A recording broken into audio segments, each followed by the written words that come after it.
trace your steps to the very day that you received your diagnosis, the day you first heard the word cancer and your name in one sentence. Take us back to that day, if you could remember the date possibly, and how did you get the news? I was at work and I received a call from my spouse telling me I had taken a test before, around a week earlier, and he called me and told me, your results are ready, please come, we go and see the doctor together. And I was like, I have so much work on my desk, could you just text me the results and then we'll discuss them when I get home? Because never in the back of my mind would I think the results would go the other way. So I was like, it should just be easy to text. He said, no, you have to come. And the surgeon was waiting for me there. So I sat down and she told me, you remember the test you did? I said, yes. So the results are here. Okay. And she told me, now it shows you have cancer. Huh? I think I laughed. And as I was laughing, tears were rolling down. And I just, I told her, I don't think that is true. And I think, sorry. And so I had to go home. And so the kids came and we played and we jumped. But then came that night, and I think I cried the entire night until 5 a.m. the next day. But I thank God that I did cry, because from that Saturday, it was all systems go. So on diagnosis, they told me it was at stage 2B.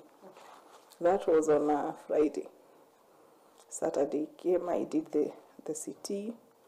So the following week, I was referred to now go see an oncologist. And when I went, the oncologist did his observations, his palpations, and he said, no, this lump is bigger. This is now stage 3A. And you know, this is a difference of how many days? 3 days. I was like, what is happening? But all in all, I still said, I have so much to live for, and I'm going to face this thing head on. And that's what I did. And on 2nd, I went in for chemo. There's a day I was just going about my business, then I touched my hair, and it just started coming off, all of it. And you know, it just comes off like cotton. And then I think no one really prepares you for the physical changes that come with it. Your skin darkens, your nails darken. So I got the first cycle.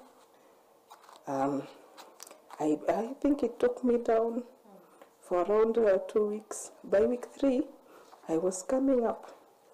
So I said, kumbe, this thing is not bad, I can manage. The funny thing is that the tumor kept growing even faster while I was on chemo. So I reached out to my oncologist and asked him, why is it that this lump is growing bigger by the day, and yet I'm on treatment? I'm expecting it to start shrinking. And he said, maybe we should go for surgery, because there is no need to delay further. On 8th of September is when I had the surgery. Last radio I did, I think in May of end of May of 2023. Yeah, is when I was doing it. Yeah. And I'm sure you are so happy having... I was relieved. I was like, finally I can go back to just being me. And you know, I'm usually very active. I'm all over the place. Yes. I just love life. Any opportunity I get to celebrate, I do. So I was glad to be finally done. Yes. Yeah. How did you feel, and how did you celebrate that moment? Did you celebrate it even, that moment, after that cycle of treatment? I remember I went on a trip to the coast. Yeah. I went on I think that whole week, I went on trip after trip. I came back from the coast. I think we went to some island in Uko Lake. So it's the Homa Bay Uko. So it was a time to just breathe.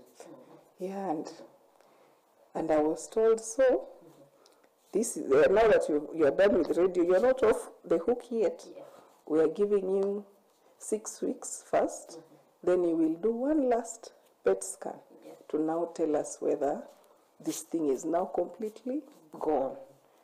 Yeah. So a week later, the results came, and they didn't come to me. They sent them to my oncologist. So he called us to go to the office, and we went. As usual, my spouse is always by my side, so we went in for the results. And he said the results have come, and they are not looking good the way we had hoped. He told me, so this cancer has spread to your spine and to the abdomen and to the lungs, and that's why you are feeling that chest pain and that difficulty in breathing. Again, we are back to zero. So he told me, now you are now at stage 4, because of course when you are at stage 4, that is what we call terminal cancer. Because any treatment you will get, it will manage your symptoms, but you see, you cannot get cured again. And the wedding, after you had a conversation with your spouse, you decided to go on with it. That moment when you seated, the two of you, just saying, should we do it, should we not do it? Yeah, how was it? We went ahead with the wedding, because me, I had given up. I said, what is the need of spending money on a ceremony for a partnership that I don't know how long it's going to last? And my husband said, but you've been my wife all these years. We are just doing this celebration for a day. It's a celebration of us. So I feel like now more than ever we need to celebrate us. And you know, our children are going to have this memory, and that just was enough to give me strength. And we went ahead and planned the wedding, and it was beautiful. It was a beautiful day. And I remember I woke up very early in the morning at 4 a.m. and took a cocktail of painkillers, all the strong ones. So that day I didn't feel any pain during the day. I was worried about the fatigue, and I was worried maybe I'll cry a bit because of being emotional. But can you believe, no tear did I shed on that day? And I picked out the best gown for myself, and I think I used to take being married so lightly. But I think this journey has taught me that it is so important to have someone by your side when you're going through this. I don't know if I would have made it this far if I were alone. Because sometimes I am so weak and I can't do much, but my spouse steps in, and he takes care of the kids. I think those children are the reason I have fought so hard. I look at them and think they cannot cope without mom. They can't. So you have to fight. And maybe if they were not there, I don't think I would have even started chemo. I don't think I would have done any treatment. I would be okay because, well, what am I living for? But looking at them and seeing that they need a mother's love, because look at me, I'm now 34, but I still need my mom. I'm like, even just one extra day with them will make such a difference in their lives. Right now, I know just the value of 24 hours, the value of one more day, the value of one more week. And I just give everything my all.